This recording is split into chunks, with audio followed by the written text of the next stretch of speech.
Assalamualaikum warahmatullahi wabarakatuh. Selamat petang. Salam reformasi. Kepada semua kawan-kawan yang sempat bersama saya di Facebook pada petang ini, Khairul Azhar. Welcome. Dan rakan-rakan yang lain yang baru saja jenguk-jenguk, baru saja mengetuk pintu Facebook pada ketika ini. Kita ada Azmi Ismail, lawan atau lawan bro, Azmi Ismail daripada Al-Ain Abu Dhabi. Betul ya Azmi ya? Cempaka hidupku, cahaya hidupku. Ibrahim Muhammad, Azmi Ismail, okey. Daripada Al-Ain Abu Dhabi. Sekarang ni kalau dekat Al-Ain Abu Dhabi pukul berapa agaknya? Siapa lagi tu? Saya tak nampak ni. Kalau tak dapat nak sebut, minta maaf lah ya. Dr. Sufian ya. Muhammad Nur. Salam, katanya. Waalaikumsalam. Rashidah Nawab, Jamal Muhammad, Rompin. Assalamualaikum, kata Rashidah tadi, Cempaka Sari, Jamal Muhammad daripada Ketua Cabang Rompin, Mas Mawi, Azmawi. Okey, ramai lagi kawan-kawan kita yang tak sempat saya nak baca kat sini. Lawan tak lawan, no Mahathir, no Muhyiddin, no pengkhianat, kata Cempaka Sari. Suara okey ya? Nizam Shah alias, Assalamualaikum, katanya. Waalaikumsalam. Samsudin, Assalamualaikum, selamat petang tuan. Lawan tak lawan, kata Sam Sudin.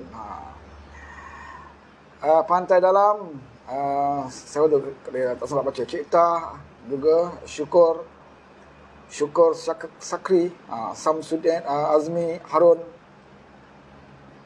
Okey, Rompin clear, kata Jamal.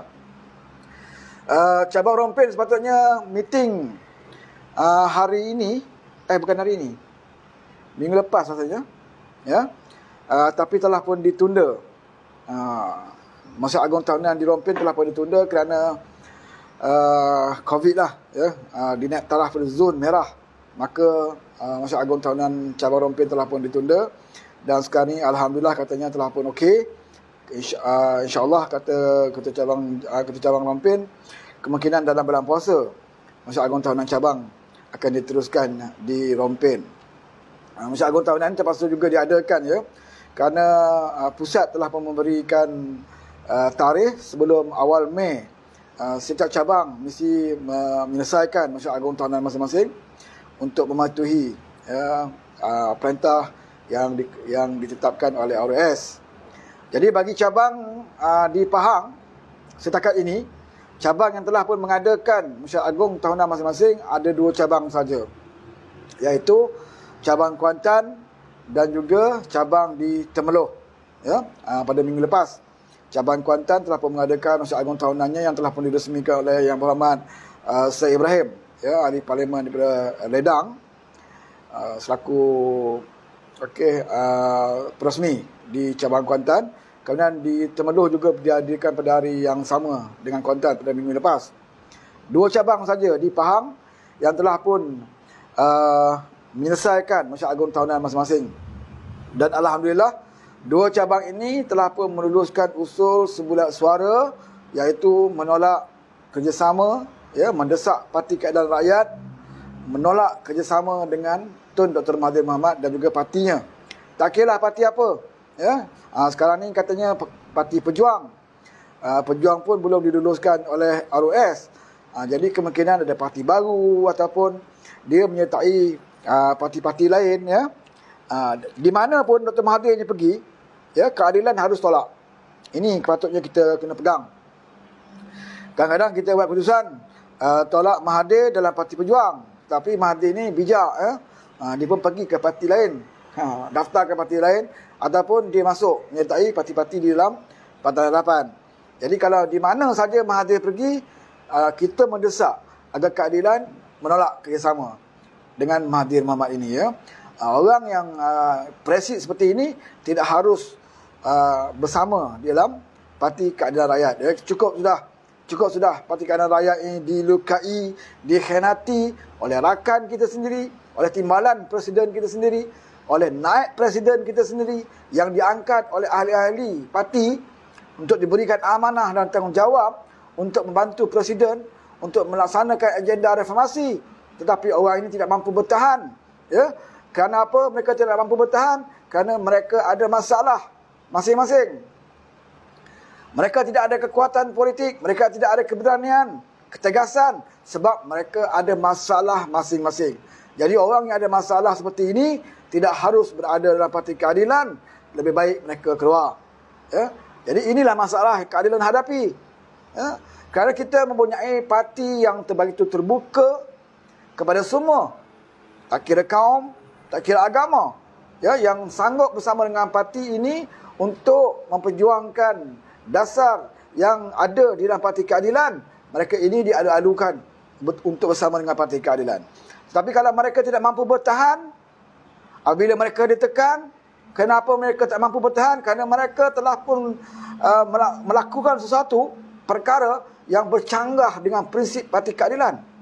Contohnya seperti penyelewengan, rasuah, salah laku dan sebagainya. Maka mereka ini memang seharusnya mereka ini keluar dengan sendirinya, ataupun mereka ini diburu oleh pihak-pihak musuh yang akan mencari kesempatan untuk menekan parti keadilan. Kenapa parti keadilan yang dijadikan mangsa buruan pihak kerajaan sekarang?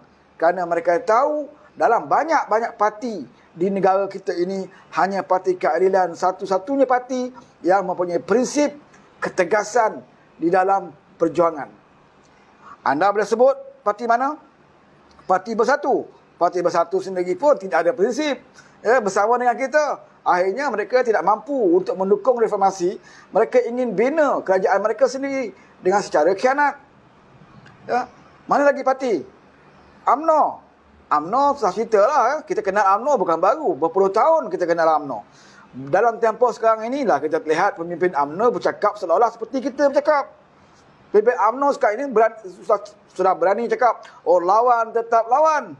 Ya, sudah pemimpin UMNO sudah berani bersebut dalam Pimpinan Agung UMNO tentang perubahan. Ya, tentang rasuah. Mereka sebut tentang rasuah, salah laku, ketidakadilan. Sekarang ini bahawa UMNO boleh bercakap. Kenapa sewaktu berpuluh tahun UMNO berkuasa, UMNO tidak bercerita pun tentang keadilan, tentang rasuah, penyelewengan dan sebagainya. Ya, jadi kita kenal watak UMNO yang ada sekarang ini. Ya, kita kenal watak UMNO yang ada sekarang ini. PAS. Saya cerita pasal PAS. Kita kenal PAS pun bukannya baru juga. Sebagaimana kita kenal UMNO, begitu juga kita kenal PAS. Sebab usia PAS ini lebih kurang je dengan UMNO. UMNO lahir tahun 1946. PAS lahir tahun 1951. Tak jauh beza. Ya? Dan PAS pun lahir daripada lubuk-lubuk UMNO. Daripada awal tubuhnya PAS ini, pimpin UMNO ketika itu, pimpin PAS ketika itu berada dalam UMNO. Dan PAS sendiri pernah berada dalam kerajaan Barisan Nasional. Itu kita kena ingat. Lepas tu dia kena kencing. Dia keluar. Ya? Dan prinsip PAS ini, ya, walaupun dasarnya Islam, perlembagaan PAS itu Al-Quran, hadis, ijma' ulama dan qiyas. Ya, bagi itu cantik dan indahnya apa yang termaktub dalam perlembagaan PAS. Tetapi dari segi pelaksanaannya lebih teruk daripada parti DAP. Lebih teruk daripada parti DAP. Hanya kebolehan PAS adalah menggunakan beberapa dalil Al-Quran, memetik beberapa dalil Al-Quran untuk kepentingan mereka. Bila mereka rasa ayat Quran ini boleh menguntungkan mereka, mereka akan baca ayat ini setiap malam. Mereka akan ratib ayat ini setiap malam. Tetapi jika ayat ini merugikan mereka, mereka akan surukkan ayat ini.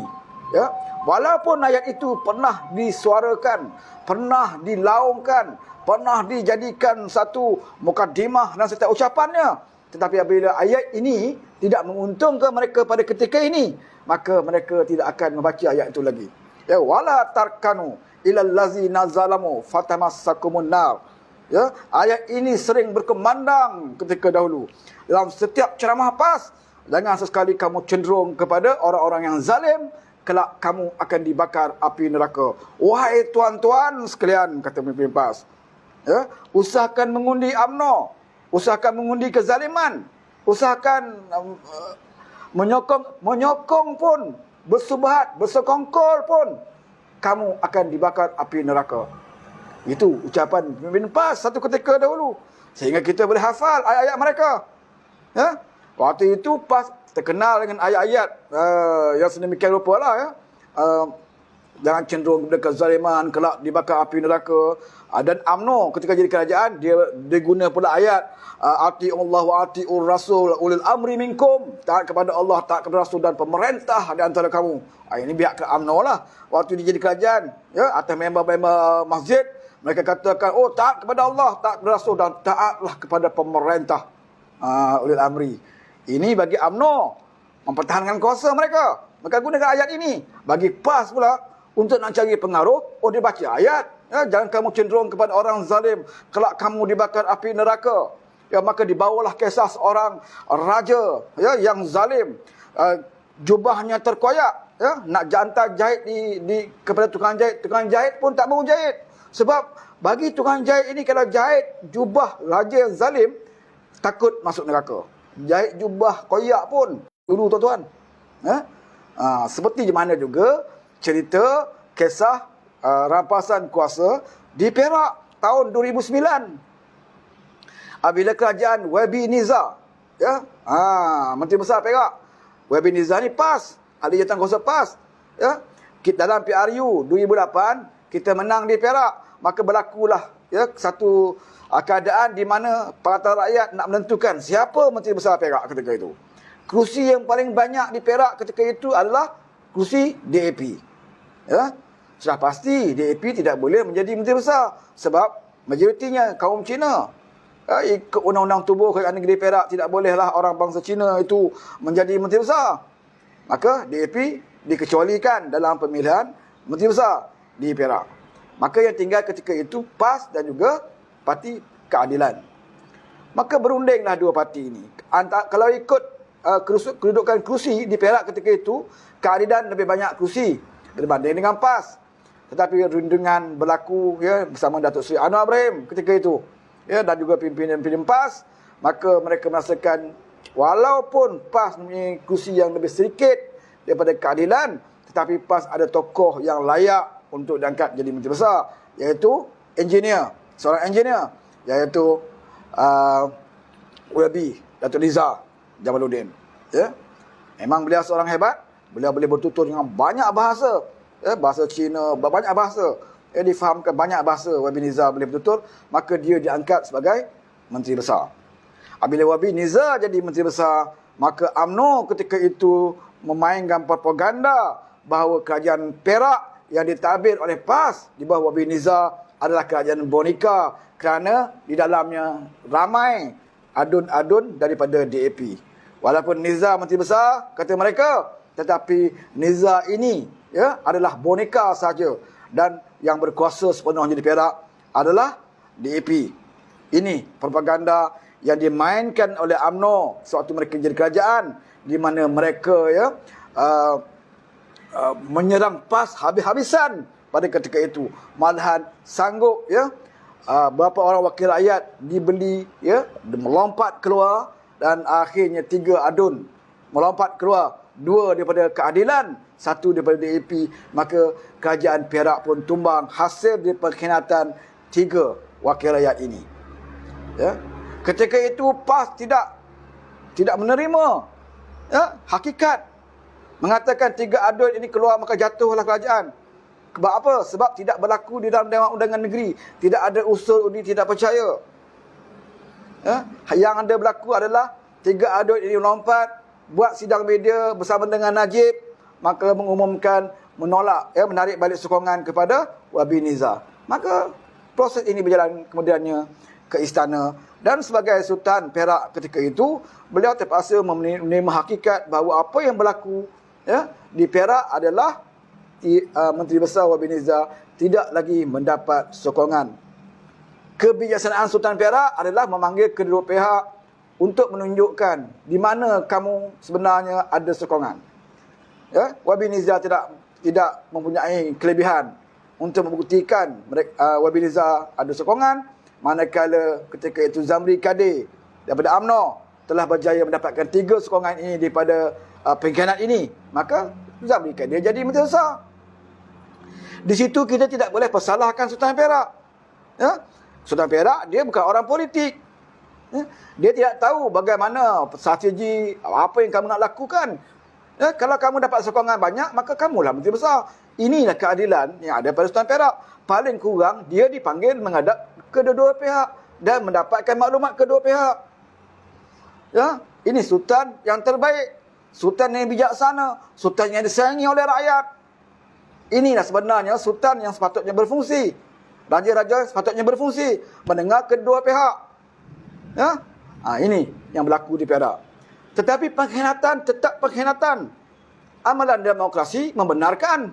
Sebab 3 adun lompat sokong UMNO. Maka UMNO lah Menteri Besar. Itu demokrasi. Tetapi dari segi moral, pengkhianatan itu tetap juga satu pengkhianatan. Dan waktu itulah PAS mengatakan bahawa ini kerajaan kudeta, kerajaan haram, tidak direstui oleh Allah Subhanahu Wa Taala kerana merampas mandat rakyat.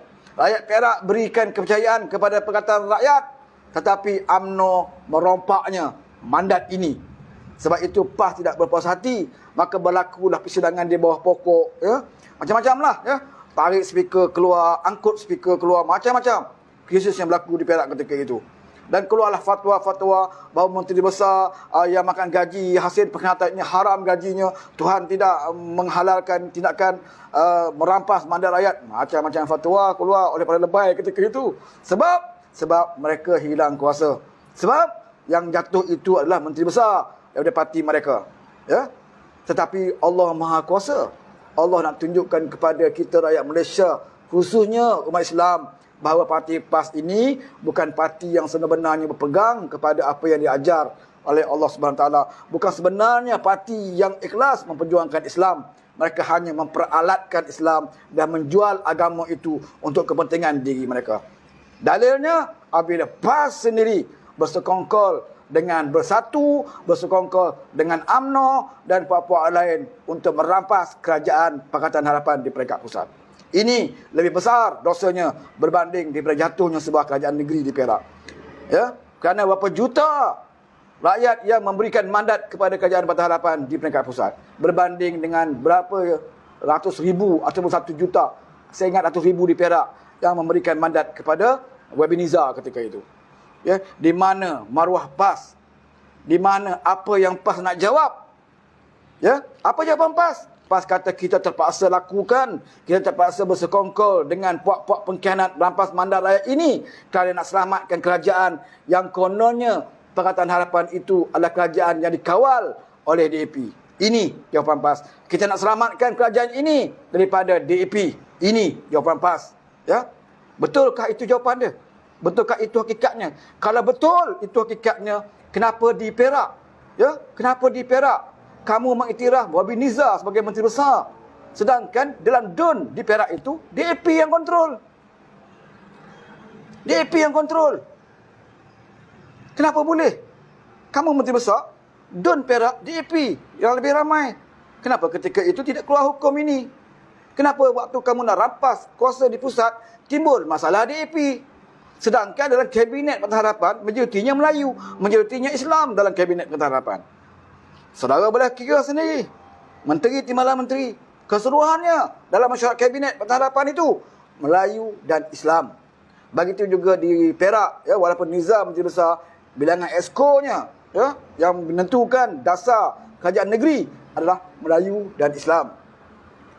Tetapi oleh kerana politik, oleh kerana nak cari alasan untuk melakukan pengkhianatan, ya, seperti mana UMNO gunakan di Perak, itulah taktik yang sama PAS gunakan sebagai dalil untuk merampas kerajaan Pakatan Harapan. Sebab tu saya katakan, apalah salahnya, mahu tak mahu, suka tak suka kamu kepada Pakatan Harapan, kamu biarkan mandat ini diberikan oleh rakyat selama 5 tahun lagi. Biar rakyat yang menghukum kami. Kalau kami tidak melaksanakan apa yang kami janjikan, kami tumbang, ditolak oleh rakyat, kami berpuas hati. Tetapi tidak sampai 2 tahun, saudara, mereka menggunakan perkauman untuk menjatuhkan kerajaan ini. Tetapi cuba kita lihat apa yang berlaku selepas itu. Kita lihat apa yang berlaku selepas Sheraton. Parti Keadilan khususnya, kita berada dalam keadaan aman dan juga tenteram. Relax. Ya? Walaupun kita tahu, kita dipilih oleh rakyat, salah satu dari parti yang diberikan mandat untuk jadi kerajaan. Tetapi yang berlaku huru-hara adalah di luar sana. Bersatu tidak senang duduk kerana mereka tahu mereka tidak ada kekuatan kalau tidak bergantung dengan mana-mana orang, mana-mana rakan yang lain. UMNO juga dalam keadaan huru-hara, kerana dalam UMNO ni ada pihak yang masih lagi gila, tamak, rakus kepada kuasa, yang tak belajar daripada kejatuhan UMNO, masih lagi mahu bergantung dengan kuasa dan kedudukan untuk menghakis, ya, merampak, ya, harta kekayaan rakyat. Ini ada pemimpin UMNO, menteri-menteri UMNO sekarang ini yang masih lagi berada dalam kerajaan hari ini. Ya, dan ada sebahagian daripada UMNO yang mungkin nak berubah. Yang mereka rasa insaf kejatuhan mereka kerana apa? Mereka ditolak oleh rakyat dulu kerana apa? Ada sebahagian daripada golongan UMNO ini yang mereka merasakan UMNO perlu melakukan perubahan. Ya, tak semua ahli parlimen UMNO ini kaki rasuah. Kita tidak boleh kata, oh UMNO mesti semua rasuah. Tak. Yang tak rasuah pun ada. Ya? Yang tahu rasuah itu dosa besar pun ada di dalam UMNO. Begitu juga dalam keadilan. Adakah akan kata, oh keadilan itu mesti bersih rasuah? Tidak, ini manusia. Ya? Nanti bukti yang mereka yang ada lakukan penyelewengan dalam keadilan, akhirnya mereka diburu. Akhirnya mereka takut sendiri dan keluar daripada parti keadilan. Yang mana-mana parti pun, kita tidak ada parti yang anggotanya ataupun ahlinya di kalangan para malaikat. Kalau ada parti yang ahlinya di kalangan para malaikat, memang itulah parti yang terbaik, parti yang terbersih. Tapi parti ini adalah parti yang ahlinya adalah manusia-manusia biasa. Ya, manusia-manusia biasa samalah seperti jin. Samalah seperti jin. Dalam jin pun ada yang Islam, ada yang bukan Islam, ada yang jahat, ada yang baik, ada yang munafik. Manusia sama. Tapi kita tidak boleh selam hati mana-mana kita. Kita lihat apa yang mereka lakukan, kita lihat sejarah mereka, perjuangan mereka, dan kita lihat apa tindakan-tindakan dan komitmen mereka. Apa yang ada dalam hatinya tidak boleh kita selam. Ya? Sebab itu perkataan keadilan, kita menerima Mahathir. Kalau nak lihat pada sejarah, mana mungkin kita boleh terima Mahathir, keadilan boleh terima Mahathir. Ya? Bukan sekat terima dalam Pakatan Harapan, bahkan kita letak Mahathir itu sebagai dinamakan sebagai Perdana Menteri Malaysia. Bayangkan, ya? Sejarah Mahathir bukan sedikit, sejarahnya berpuluh tahun. Kesalahan Mahathir bukan kesalahan, ya? Satu penganiayaan, kezaliman. Ya, kalau kesilapan itu biasa, semua manusia melakukan kesilapan. Kelemahan itu manusia biasa, semua manusia ada kelemahan. Tetapi Mahathir bukan saja silap, Mahathir bukan saja lemah, tapi Mahathir ini sejarahnya adalah seorang zalim dan juga diktator. Itu pun kita masih lagi boleh terima apabila Mahathir, ya, memulakan lakonannya seolah-olah dia telah insaf dalam usianya, ya, di penghujung, seolah-olahnya dia telah mula ingin bersama dengan kita membawa agenda reformasi. Kita lebih yakin lagi dalam setiap siri ceramahnya, dia merata tempat, ya. Sebelum PRU 14 yang lalu, Mahathir sudah pandai sebut reformasi. Mahathir sudah pandai sebut lawan tetap lawan. Maka kita pun yakin, ya, itu kelemahan kita. Kita tidak boleh nak selam apa yang ada dalam sanubari Mahathir Mohamad ini. Kita rasakan dia seorang manusia. Dia ada hak untuk melakukan perubahan. Dia ada hak untuk insaf. Dan kita tidak boleh melarang seseorang ini melakukan kebaikan. Maka kita terima. Ya, kita tak boleh selam hati dia dalam sanubari dia. Usahakan Mahathir, usahakan orang lain. Anak kita sendiri pun, ya, yang lahir daripada darah daging kita sendiri pun, kita tidak boleh nak tahu apa yang ada dalam hati anak kita. Yang kita lihat zahirnya, kita lihat dia baik, taat kepada kita, ikut cakap kita. Tetapi adakah jaminan? Apakah ada jaminan kalau kita ada 4, 5, 6 orang anak ini, 4, 5, 6 orang anak ini tidak akan menderhaka kepada kita? 4, 5, 6 orang ini, anak ini akan semuanya berbuat baik kepada kita? Tidak ada jaminan, saudara. Ya? Kita hanya diwajibkan mendidik dan mengasuh mereka. Ya? Dan mereka depan kita mungkin menunjukkan baik depan kita. Kita tak boleh selam anak kita. Bagaimana mungkin kita boleh selam ahli-ahli politik? Ya? Yang kebanyakan ahli politik ini retorik.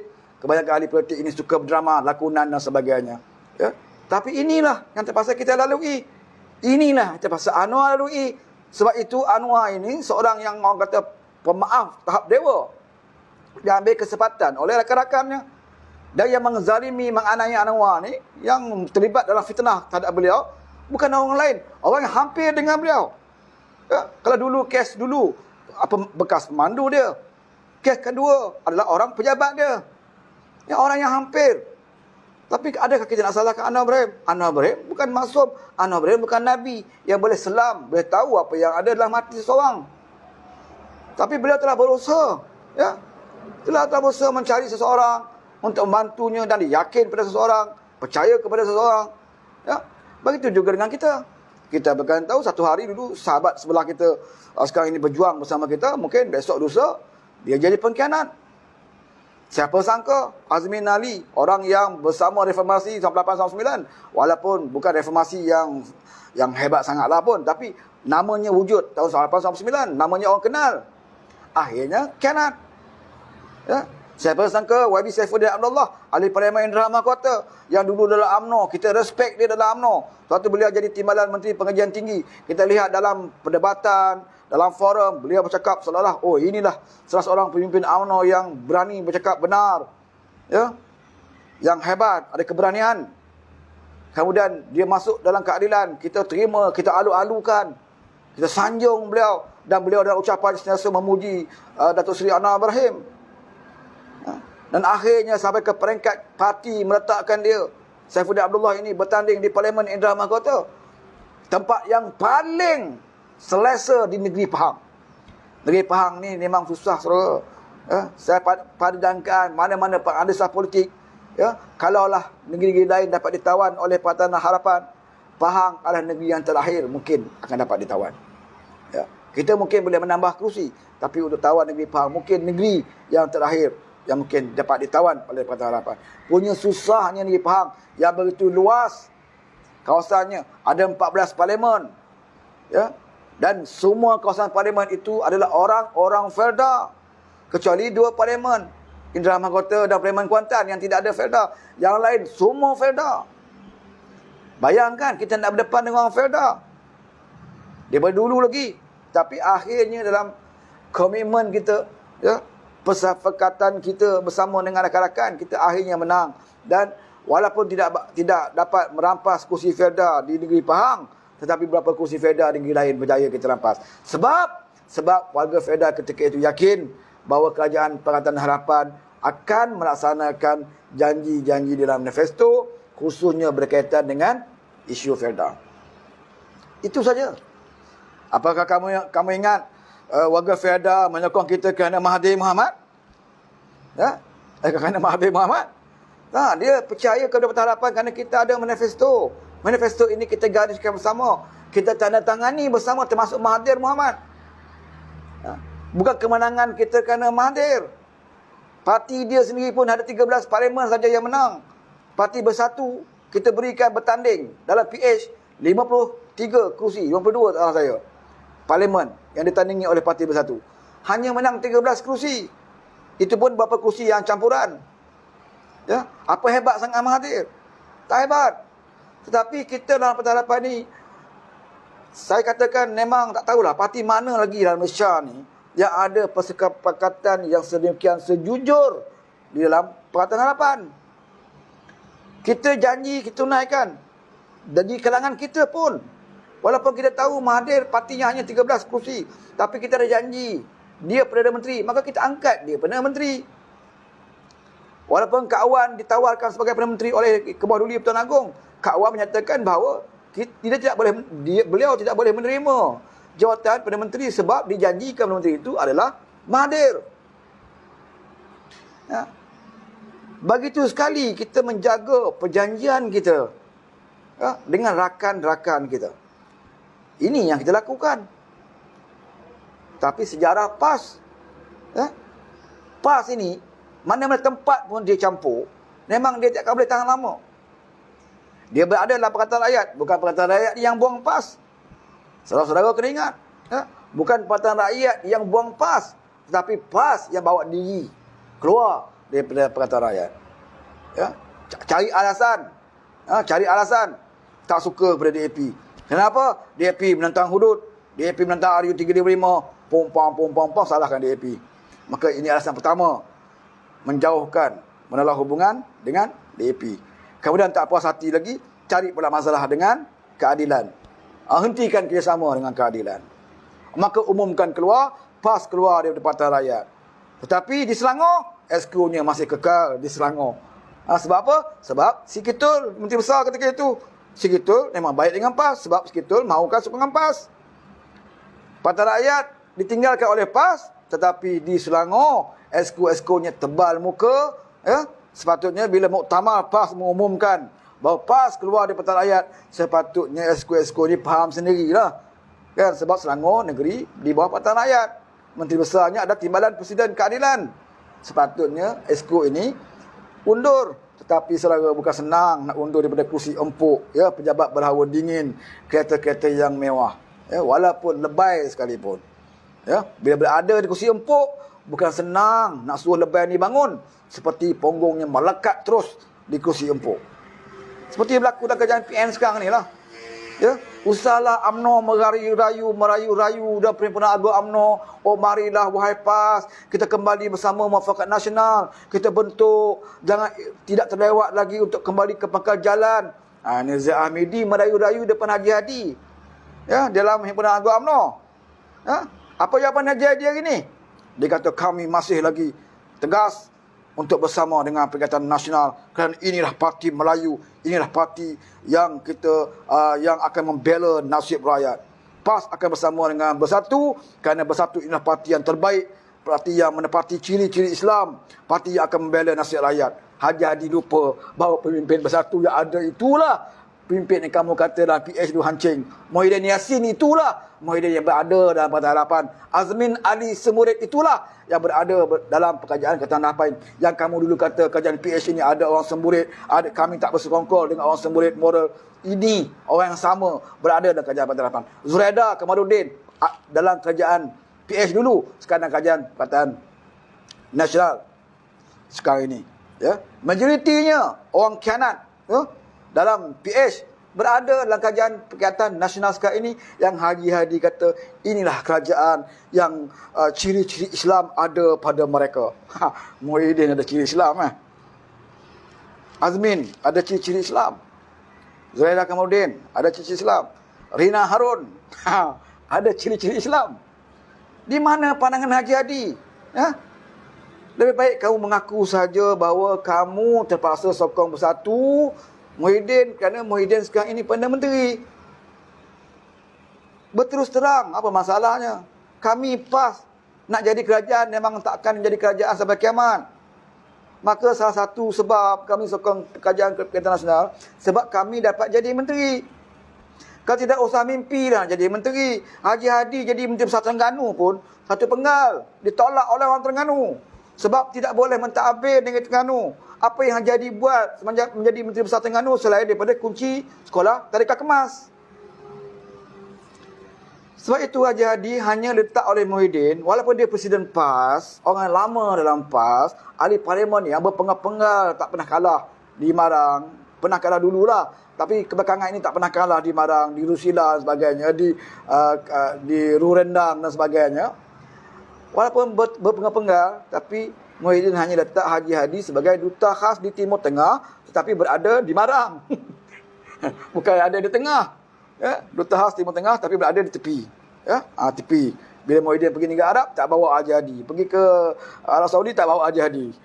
Pasal Muhyiddin pun tahu, negara Arab pun tak suka pada Haji Hadi ni. Sebab negara Arab dah pernah istiahar. Dah gelar Haji Hadi ni salah seorang daripada ekstremis. Pelampau Islam. Dan kali kalau nak bawa Haji Hadi boleh. Muhyiddin kena melawat ke Iran lah. Saya rasa kalau Muhyiddin Yassin mengadakan lawatan resmi ke Iran, maka Haji Hadi sudah confirm, saya bagi jaminan Haji Hadi boleh ikut Muhyiddin. Tidak ada masalah kalau datang ke Iran. Tapi kalau nak pergi Arab Saudi memang tak boleh bawa dia lah. Kalau pergi ke negara barat, lagi tak boleh bawa. Sebab masalah sikit kalau wartawan tanya bahasa Inggeris lagi kan, dia cakap bahasa Marang pula kan. Bahasa Terengganu masalah juga. Sebab dalam bahasa Malaysia pun, wartawan tanya, dia jawab lain.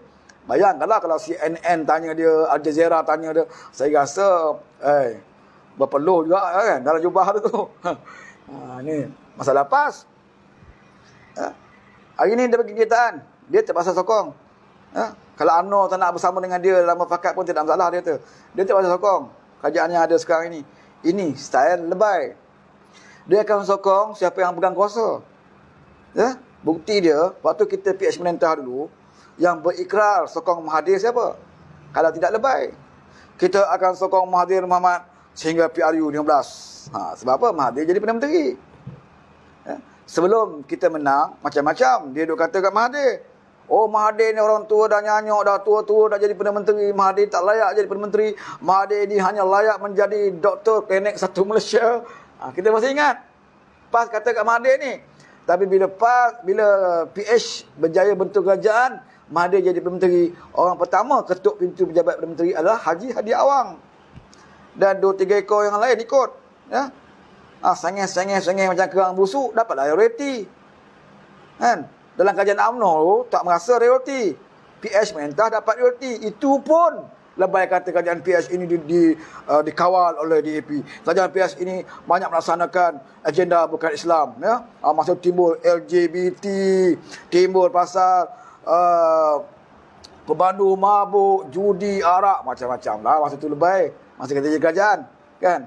Isu pemandu seorang kes pemandu mabuk langgar pun jadi isu negara di dalam pemangkang ketika itu. Tapi Allah tunjuk sekejap je saudara. Mereka perintah setahun lebih kadar pemandu mabuk, bukan sekat pemandu biasa, polis mabuk pun berlaku sekarang ni, langgar orang. Polis kena langgar pun berlaku.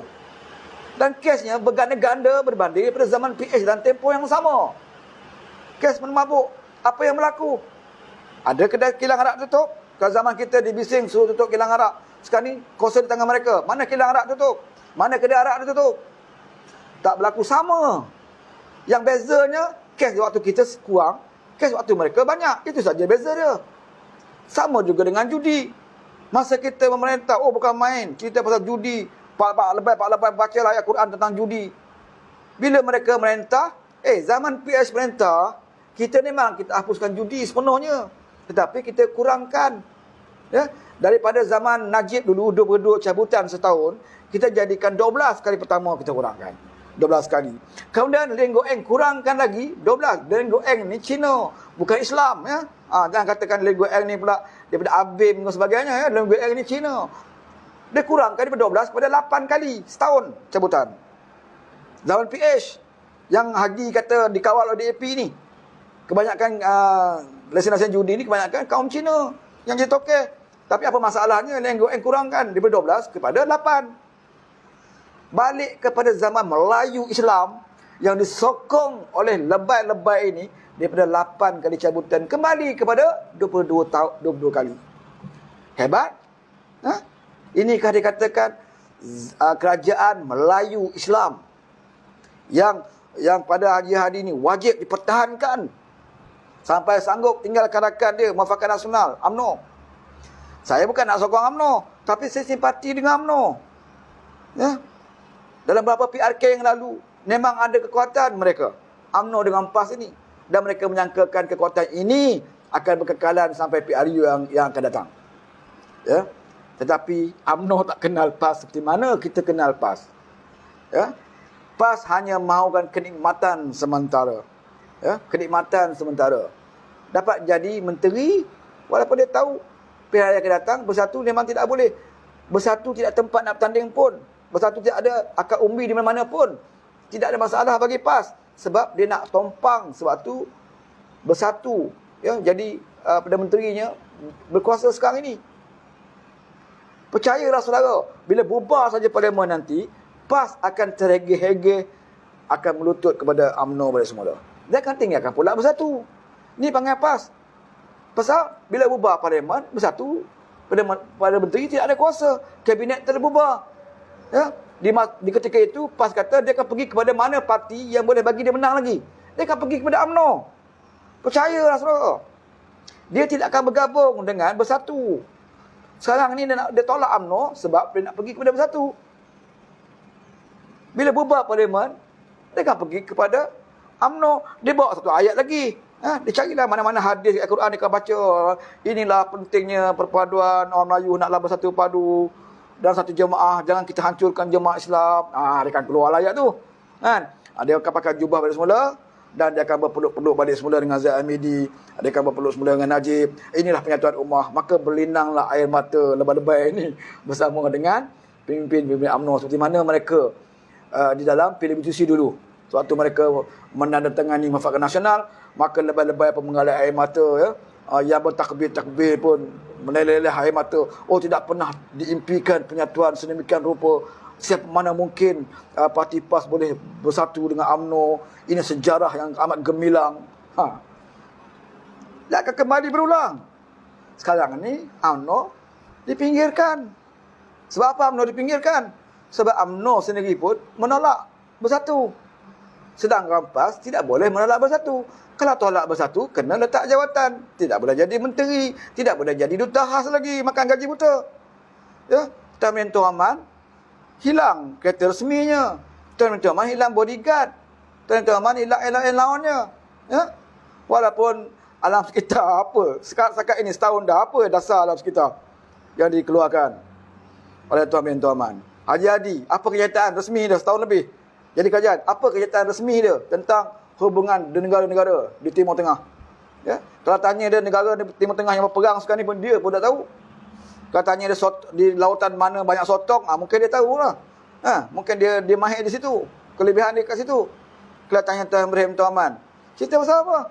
Dia boleh kata, musim ni bulan ini akan ada musim tengkujuh, ribut taufan akan berlaku. Ini bukan level menteri.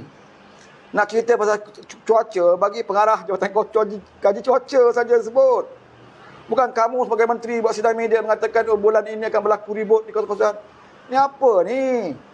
Level menteri apa? Kamu cerita dasar tentang alam sekitar. Ya, Lainas di Kuantan, ya, yang tak selesai. Ya, dari zaman PH dulu pun tak selesai. Yang kamu sendiri pun menentang Lainas dulu. Akhirnya kamu sokong. Dah ini je kerjaan, lagilah sokong. Kan? Saya tabik dengan Wabi Fauziah. Beliau daripada jadi kerajaan dulu pun, komitmen dia terhadap isu Lainas tak berubah. Sebab itu Mahathir bagi dia jabatan Timbalan Menteri. Sepatutnya Wabi Fauziah ni seorang tokoh, wanita pertama jadi wanita keadilan. Dia dah parti keadilan. Orang yang lama reformasi dan menang 3 penggal berturut-turut sebagai ahli parlimen. Level dia bila kita kerjaan sepatutnya Wabi Fauziah ni level dia menteri. Ya, jauh berbanding dengan Lina Harun berapa hari dalam politik, berbanding dengan Syed Saddiq berapa hari dalam politik. Sepatutnya Wabi Fauziah ni adalah level dia menteri, tapi diletak sebagai timbalan menteri. Sebab Mahathir tahu Wabi Fauziah ni orang yang menentang dia, orang yang tak bersetuju. Wabi Fauziah pernah menentang Linas bertahun-tahun, menentang Linas. Mahathir mahu Linas. Dia yang sign perbaharui lesen kilang Linas di Kuantan. Dan kilang Linas ini tidak akan selesai isu saudara sampailah PRU yang akan datang. Ya? Dan ianya akan dapat dilaksanakan kecuali kita ada seorang Perdana Menteri yang berani, yang ada kekuatan seperti Datuk Seri Anwar Ibrahim.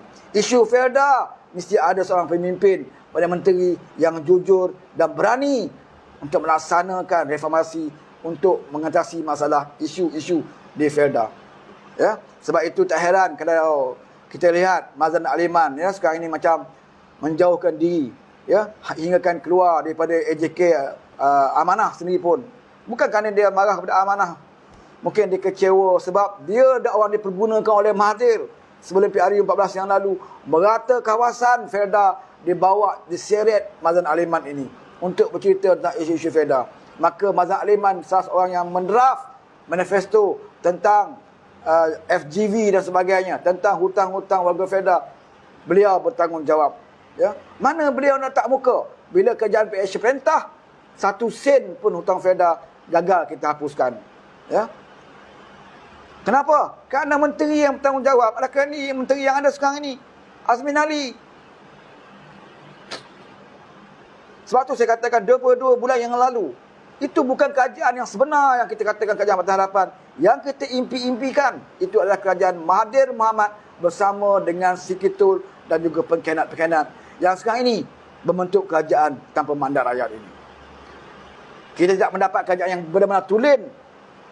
dalam PRU 14 yang lalu.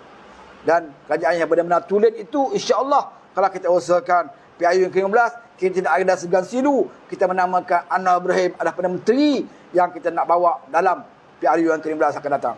Sama ada parti lain bersetuju, tak bersetuju, parti lain mahu Mahathir, parti lain mahu Syafiq Abdal, persetankan. Kalau mereka tidak bersetuju, mereka boleh bergerak bersendirian. Maka keadilan akan menerima mana-mana pihak yang percaya dan yakin bahawa Anwar Ibrahim itu mampu menjadi Perdana Menteri yang terbaik di dalam Malaysia ini. Semua kita dah cuba. Ya, kita pernah cuba Mahathir 2 kali. 22 tahun lebih kita pernah cuba dia. Dia pernah bersendewara, menangis atas pentas UMNO konon-kononnya untuk meletakkan jawatan, tapi tak jadi letak jawatan. Ya, Mahathir Mohamad ni dalam PH dia tidak tanpa menangis, tanpa apa-apa, ya. Bukan sekadar lakonan, bahkan benar-benar boleh letak jawatan. Ya, benar-benar boleh letak jawatan. Dalam UMNO dulu, dia menangis di depan PUDBTC, oh saya akan mengundurkan diri, maka Rafidah Aziz pun datang menangis peluk pemimpin UMNO peluk dia, pujuk-pujuk, tak jadi dia tak jawatan. Masa dia dalam Perdana Menteri yang dulu. Tapi dalam PH tak ada lakonan, tak ada angin, tak ada ribut. Tiba-tiba letak jawatan. Tak bincang dengan kawan. Tak bincang dengan kawan. Alasan dia bersatu tolak dia. Sebab dia tak jadi ahli bersatu, dia tak jadi pengurusi bersatu, maka saya kena hancurkan Parti Harapan. Ini ke seorang pemimpin? Kamu ada masalah dengan parti kamu nak jatuhkan satu kerajaan. Kamu ingat kerajaan PH itu dinaikkan kerana percaya kepada kamu bersatu. Kalau kamu tak suka, kamu berasa kamu tidak ada moral untuk jadi Perdana Menteri, kamu letak jawatan, serah pada orang lain. Bukan dengan cara menjatuhkan kerajaan, dengan cara khianat sedemikian rupa. Ya. Sebab itu saya katakan, jangan sekali-sekali maafkan Mahathir dan kesilapan negara kedua. Kita dah pernah maafkan dulu. Jangan jadi bodoh sangat. Kita nak bawa Mahathir ni berada dalam Pakatan Harapan. Kita cari alasan yang tak masuk akal untuk nak menghalalkan bahawa Mahathir ni kembali ke dalam Pakatan Harapan. Ya. Oh, kamu kata, oh Mahathir sekali dia pembangkang, dia pun tak suka UMNO, dia pun tak suka Muhyiddin, maka harus kita bawa Mahathir bersama PH. Memanglah dia tak suka UMNO, memang dia tak suka Muhyiddin, tapi dia beri Muhyiddin peluang jadi kerajaan sekarang ini. Dia buka pintu Muhyiddin masuk. Kerana bagi Mahathir, dia tak kisah siapa pun Perdana Menteri, tetapi jangan Anwar Ibrahim. Ya. Dia tak kisah. Syafiq Abdal pun boleh, ya, Muhyiddin pun boleh, tapi bukan Anwar Ibrahim. Ini yang dilakukan oleh Mahathir Mohamad. Sebab itu, kalau bagi UMNO, ada orang masuk. Duduk. Kalau bagi UMNO, ya, kalau dalam Perhimpunan Agung UMNO menyatakan dengan slogannya tolak UMNO, itu Muzi Amidi Melata. Dia sebut no Anwar, no UMNO, no DAP, no Anwar, no UMNO, dia tersasul. Ya, disebut dalam Perhimpunan Agung UMNO, no Anwar, no DAP. Ya, dijadikan ratib dalam Perhimpunan Agung UMNO. Adakah memberi kesan kepada Parti Keadilan? Tidak memberi kesan sama sekali. Sebab Parti Keadilan tidak pernah mengadakan rundingan secara resmi, rundingan antara dua parti, iaitu Keadilan dan juga UMNO. Ya. Jadi kamu nak sebutlah beratus kali pun no Anwar, no DAP, tidak memberi kesan langsung kepada Parti Keadilan. Sebaliknya, kamu yang memberi kesan. Sebaliknya, kamu yang tertekan dengan slogan yang kamu cipta sendiri. Sebab apa? Bila kamu sebut no Anwar, no DAP, beberapa pimpinan UMNO yang lain mempertikaikan. Ya, kalau kamu tolak Anwar, kamu tolak DAP, kamu tolak Bersatu, kamu nak bermusuh dengan PAS, maka UMNO perlu berjalan bersendirian. Ya, adakah UMNO mampu berjalan bersendirian? Ya. Jadi apa yang kamu sebut no Anwar, no DAP itu akhirnya memakan diri kamu sendiri. Ya, sehingga kamu dah sekarang ni berada dalam keadaan serba salah. Nak bersama dengan Bersatu, kamu dah tolak Bersatu. Nak bersama dengan PAS pun dah lari kepada Bersatu. Ya, sekarang ni MCA dengan MIC pun berbunyi macam seolah nak pergi kepada PN. Ya, di mana PAS nak pergi. Ya. Kamu dah tolak DAP, kamu kata no Anwar. Ya. Jadi sebab itu, jangan cepat sangat mengeluarkan satu perkataan yang kamu akan datang, ya, kamu amat perlukan kepada strategi politik-politik yang tertentu. Sebab itu Anwar selalu sebut, dalam politik ini terbuka. Yang penting dalam politik ini adalah prinsip. Kamu boleh berkawan dengan sesiapa saja, kamu boleh bergabung dengan siapa saja, asalkan prinsip itu tidak kamu gadaikan. Kalau keadilan, ya, kalau nak terima beberapa ahli pemimpin daripada UMNO, ahli parlimennya untuk menyokong Anwar Ibrahim, ya, tidak ada masalah. Adakah sanggup menerima Anwar dengan prinsip yang ingin dibawanya? Tapi kalau Anwar UMNO memberi syarat bahawa sekiranya keadilan mahu bersama dengan UMNO nak jadi Perdana Menteri, maka lupakanlah, ya. Kita tidak pernah meletakkan syarat dan kita tidak memerlukan syarat kecuali keadilan. Ada prinsip, maka kalau kamu nak bersama keadilan, kamu harus, ya, bersetuju dengan prinsip yang kita gariskan. Kalau tidak, kamu boleh berjalan sendirian, kamu bolehlah bersendewara, bolehlah kamu dipermainkan, ya, dipersendakan oleh parti-parti lain. Tidak ada masalah dengan keadilan. Kami dah biasa dengan kesusahan, kami dah diuji dengan kesenangan sebentar, dan kami kembali, ya, berada dalam keadaan kesusahan, maka tidak ada masalah bagi kami. Dan segala fitnah, apa yang kamu lakukan itu sudah masak bagi pejuang-pejuang parti keadilan. Yang tak mampu bertahan dalam parti keadilan, bolehlah keluar, ya, berundur, cari jalan lain kalau tidak mahu susah dalam parti keadilan. Yang pemimpin atau yang berhormat pimpinan dalam parti, ya, sama ada bekas menteri, dulunya bekas menteri atau menteri, ataupun seterusnya sulit dan sebagainya, kalau dulu ada mereka lakukan penyelewengan, ya, tidak perlu tunggu SPRM ugut, tidak perlu tunggu SPM buru, lebih baik kamu keluar saja dari parti keadilan ini. Kerana dalam proses kita menuju ke PRU16 ini, keadilan juga dalam proses untuk membersihkan parti ini sebersih-bersih, ya, dan semampu, supaya kita, ya, nak bersihkan 100% tak mungkin, ya, tak mungkin, mustahil untuk kita jadikan parti ini 100% bersih. Tetapi kita akan usahakan supaya kita memiliki pimpinan-pimpinan yang tidak ada masalah korupsi, tidak ada masalah penyelewengan, dan kita mahukan pimpinan-pimpinan yang berpegang kepada prinsip, ya, seperti mana yang selalu disebut oleh Anwar Ibrahim itu, iaitu prinsip reform, prinsip yang memberikan keadilan kepada semua, ya. Jadi mana-mana pemimpin di dalam mana-mana parti politik yang bersetuju dengan dasar ini, yang mahukan mewujudkan sebuah negara yang adil, sebuah negara yang benci kepada rasuah, sebuah negara yang tidak memilih kroni dan sebagainya, tidak ada pemimpin lain yang tidak pernah kita cuba kecuali Datuk Seri Anwar Ibrahim. Kita pernah cuba Mahathir Mohamad seperti mana tersebut, kita pernah dicuba dengan Pak Allah, kita pernah dicuba dengan Najib Razak, ya, dan sekarang ini kita berdepan dengan Muhyiddin Yassin, satu-satunya Perdana Menteri yang tidak pernah berani berdepan dengan wartawan, ya. Jadi kalau dengan wartawan pun tak berani berdepan, maknanya dia kena malulah, ya. Dia kena malu dengan Azwan Ali. Azwan Ali pun, ya, walau kena macam tu berani berdepan dengan wartawan. Tapi Muhyiddin Yassin tak berani berdepan dengan wartawan. Jadi satu lagi pemimpin yang tak boleh, tak pernah kita cuba lagi, iaitu Datuk Seri Anwar Ibrahim, ya. Jadi kalau nak cerita tentang kelemahan dia apa semua, ya, boleh rekod dalam perkhidmatan dia sebagai timbalan Perdana Menteri, rekod dia sebagai Menteri Kewangan, kamu carilah salah-salah, ya, rasuah dan sebagainya, kroni ataupun kekayaan kaum keluarganya, boleh cari, ya, untuk dibandingkan dengan pemimpin yang lain, ya. Tetapi untuk nak bandingkan beliau jadi rekod sebagai Perdana Menteri, belum ada lagi. Dan inilah peluangnya untuk kita cuba. Dan sekiranya beliau gagal, kita ada hak lagi untuk memilih mana-mana pemimpin yang lain. Tetapi kalau kita tidak cuba, janganlah kita kembali kepada pimpinan yang pernah kita cuba dan kita pernah lihat kegagalan mereka. Okey, cukup sampai di sini. Ada tamu datang, saya ada kerja sikit.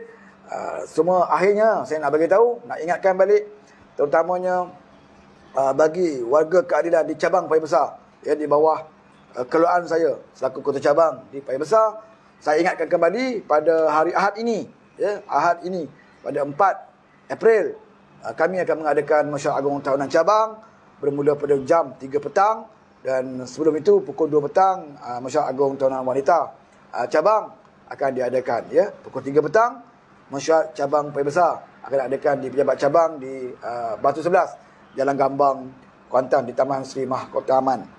Dan pada hari yang sama juga ada beberapa cabang lain juga mengadakan Mesyuarat Agung di Indra Mahkota, Dan saya pun tak ingat pukul berapa. Indra Mahkota saya rasa belah petang juga, mungkin dalam pukul 2. Cabang Indra Mahkota dan cabang yang lain di pekan keluarga saya. Esok cabang ada 3 cabang, cabang Lipis, cabang mana ya? Raup ataupun di mana? Ada 3 cabang di Pahang akan mengadakan Masjid Agung tahunan, termasuk di Maran. Di Maran esok insya-Allah saya akan meresmikan Masjid Agung tahunan cabang di Maran.